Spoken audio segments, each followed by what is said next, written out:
I'm going to be showing you how to change username on Reddit, so it's really easy, so let's get right into it. So changing your username in Reddit depends on how your account was created. In many cases, Reddit does not allow username changes, but there are a few exceptions. So if you created your account with Google or Apple, then Reddit may assign you a temporary random username and you can only change it once. So the first thing to do is open your Reddit app. As you can see, it's right there at the top. And once you're here, you can see all of these information. So what you need to do is look at the top right where you can see your profile. Just tap there. And now you have multiple options.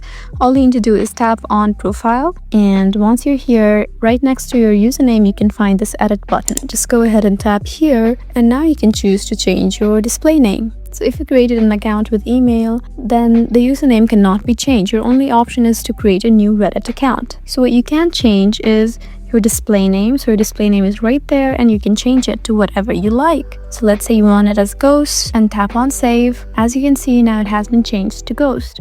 So that's how you change your username or your display name on Reddit. I hope this video was helpful for you. Please leave us a like and drop us a comment down below, and we'll see you again in our next video. Thank you for watching.